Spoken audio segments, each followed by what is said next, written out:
Hello, my name is Christina Chardullo. I'm an architect and designer in New York. First, I wanted to thank you for taking the time to review my proposal for the MAPS grant and to tell you that I am honored and humbled to begin to share some of these ideas with you. I hope I might take your time to do a few brief things, to speak to you about myself and my experience, to introduce you to the educational power of architecture, and to open up some food for thought on the relationship between science, design, and education. I always believed I wanted to be an astrophysicist since I was young. When I grew up, just north of New York, I would visit the Hudson River Museum often, and remember sitting in the planetarium theater, listening to a local astronomer as he used the central Zeiss projector to show us the constellations in the sky. He'd teach us how to recognize them, use a green laser pointer to tell us about each star, and rotate the whole sky above us with the movements of the machine. Years later, when I began studying astrophysics at Columbia, I spent my summer in the Rose Center Planetarium in New York, in the Astrophysics Education Department, where similar groups of children were led into the giant sphere to learn about the constellations, opening up their world to the larger universe. But this wasn't the only thing that astounded me about the planetarium. As we walked children around the Scales of the Universe exhibit, we were able to compare the object in front of us to the Hayden sphere, and the realization of the monumentality of scale in the cosmos blew me away. The comparison, only made possible by the presence of this physical sphere in front of us by this piece of architecture, was an immensely powerful teaching tool. So too was the ramp, where each step represented a walk in time, laying out the history of the universe, with all of human history as a single strand of hair at the end. It was only because of the architecture was designed the way it had been that I and thousands of other planetarium goers were able to come to a better understanding of the scales of time. The way that these architectural elements not only became beautiful features of art and function for the museum, but also incredibly powerful functioning teaching tools drew me to the field of architecture, and to work at Enniet Architects, the firm responsible for its design. While there last year, I was finally able to participate in the design of a new planetarium, this time for Shanghai, where I was equally determined that the architecture itself be as much a teaching tool as a building to house exhibitry. Let me explain a little bit more about what I mean as architecture as a teaching tool. That experience I had as a young girl in the Hudson River Museum truly represented the original conception of the purpose of a planetarium, that being to show the night sky as seen from Earth, to show the movements of the stars as seen from one place in a reconstructed sky above. It is because of this function that the iconic dome is the way that it is.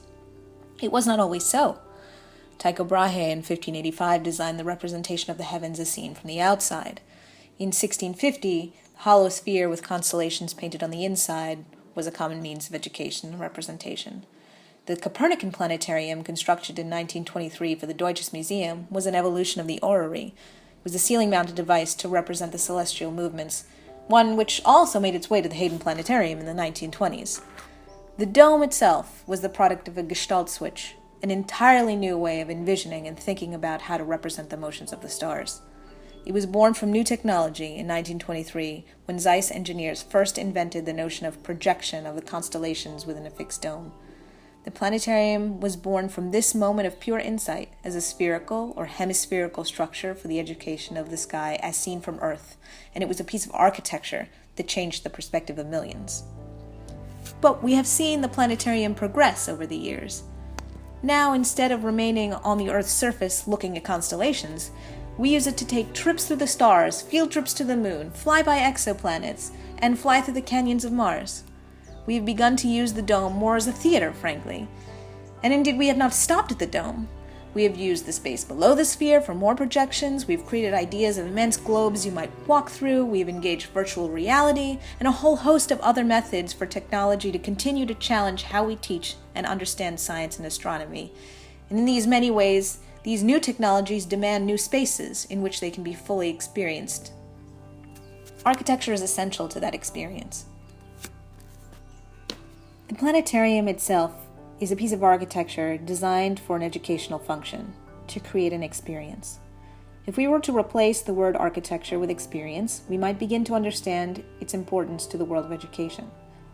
Standing in the Rose Center using the architecture to give you a sense of the scales of space and time was critical to my understanding of the cosmos.